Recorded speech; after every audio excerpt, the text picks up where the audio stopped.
Hello, je suis ravie de vous retrouver pour une toute nouvelle capsule audio où on va parler d'harmonie. C'est un sujet vraiment qui résonne beaucoup en moi parce que l'harmonie fait vraiment partie de ma vie. C'est quelque chose que j'ai appris à cultiver depuis que je suis toute petite. Et je dirais que l'harmonie, c'est un peu ce qui m'a sauvée aussi. C'est un mot que j'aime énormément, que j'incarne et que je cherche à cultiver un peu plus chaque jour, que ce soit dans ma vie, dans mon énergie, dans mon foyer, dans mes relations. Parce que l'harmonie, ça ne tombe pas du ciel. Et non, ce n'est pas quelque chose qu'on trouve un matin en se réveillant, c'est vraiment quelque chose qu'on crée, qu'on nourrit, qu'on cultive à l'intérieur de soi. En fait, l'harmonie, c'est vraiment une vibration énergétique. C'est quand tout à l'intérieur de nous, finalement, se remet à circuler, un peu comme ce flux énergétique, finalement, qu'on a tout en nous. Et c'est aussi quand notre mental, notre cœur, notre énergie et notre environnement se mettent à parler le même langage. On a aussi un mot qui peut aussi résumer ça, on va alors parler d'alignement. Mais moi, j'aime beaucoup cette notion d'harmonie, parce que quand on est en harmonie dans toutes les sphères de sa vie, là, on va pouvoir parler d'alignement, on va finalement être aligné. Et en réalité, cette harmonie, c'est à nous de la créer. C'est à nous vraiment de faire le choix conscient de ralentir, de respirer et de revenir finalement à ce qui est juste pour nous, à nous accorder vraiment ces petits moments de présence. Ça peut être une balade en nature, ça peut être un repas qu'on va préparer avec amour, ça peut même être juste une bougie qu'on allume en conscience, va créer cette fréquence harmonieuse. Ça peut être aussi juste un moment où vous faites rien, où vous êtes juste là, à respirer. Et tout ça, ce sont en réalité des gestes tout simples. Mais ce sont des gestes tellement simples qu'on pense finalement qu'on a besoin de beaucoup plus pour aller créer de l'harmonie, pour aller finalement ressentir cet alignement. Mais non, c'est vraiment revenir en fait ici aux gestes simples du quotidien parce que c'est eux qui nourrissent profondément notre énergie. Et c'est fou parce que en préparant cette capsule, je repensais à la conférence, à laquelle j'ai assisté, il y a quelques jours avec Bruce Lipton, qui nous parle finalement de la lune de miel et pour vous faire un petit résumé rapide de qui est Bruce Lipton pour celles qui ne le connaissent pas. Bruce Lipton, c'est un grand biologiste cellulaire américain qui a beaucoup travaillé sur l'impact de nos pensées et de notre environnement sur nos cellules. Donc finalement, lui, il va avoir tout ce jargon scientifique pour parler en fait de l'harmonie, de l'importance finalement de cultiver des pensées positives, de vivre dans un environnement qui va nous soutenir.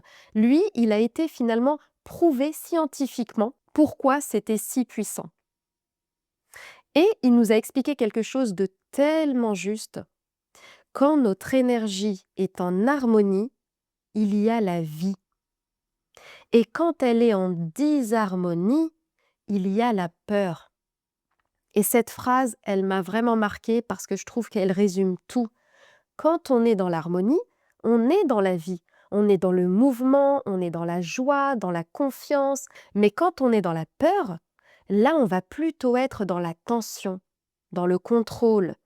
On crée une forme de disharmonie.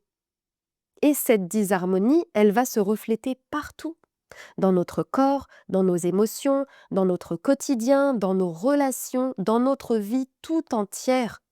Et il disait aussi que notre environnement, il peut soit nous rendre malades, soit nous maintenir en santé.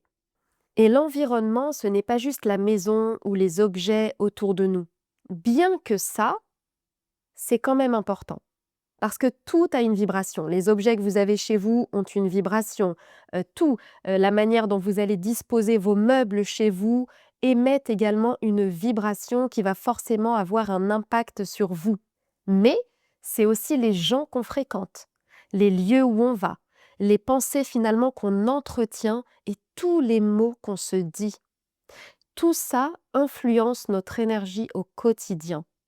et vont faire en sorte finalement d'émettre soit une fréquence harmonieuse ou soit une fréquence en disharmonie. Et c'est pour ça que c'est si important d'apprendre à écouter ses ressentis. Parce que notre ressenti, c'est vraiment notre boussole intérieure. C'est lui qui va nous dire finalement quand on est dans cette harmonie et quand on ne l'est plus. Et vous avez sans doute remarqué que quand quelque chose ne résonne pas ou ne résonne plus, quand votre cœur se contracte, quand vous sentez qu'il y a une tension, là, c'est que votre énergie, elle essaie de vous dire quelque chose. Et c'est vraiment important d'être à l'écoute. Alors l'harmonie, c'est pas un idéal parfait, c'est pas non plus une destination. Moi, j'aime bien cette notion de chemin, parce que c'est un chemin quotidien. C'est l'art vraiment de revenir à soi, encore et encore. C'est finalement aller créer des nouvelles habitudes. Et c'est aussi se demander, pour y arriver, qu'est-ce qui me fait du bien, là, maintenant? De quoi j'ai besoin pour me sentir en paix? De quoi j'ai besoin finalement pour aller nourrir ma créativité, pour aller nourrir ma joie? Et quand on commence à se poser ces questions, on ramène de la conscience dans notre vie. Et ça, c'est important, parce que la conscience, c'est le premier pas vers l'harmonie. La conscience, elle est en lien avec notre cerveau conscient. Et il faut savoir que notre cerveau conscient, on ne l'utilise que 5%. Alors aujourd'hui, je vous invite simplement à créer un petit moment d'harmonie pour vous. Alors ça peut être un geste simple, mais un geste en conscience. Parce que l'harmonie, n'oubliez pas que c'est une fréquence vibratoire. Et plus vous la cultivez en vous, plus elle s'étend naturellement autour de vous. Et moi, je suis convaincue que si nous changeons tous notre fréquence vibratoire, alors c'est comme ça qu'on changera le monde. Merci d'avoir écouté cette capsule audio jusqu'au bout. Et si elle a résonné en vous, si elle vous a donné envie de vous reconnecter à votre propre harmonie, de la cultiver dans votre quotidien ou au sein de votre foyer, j'en serais ravie.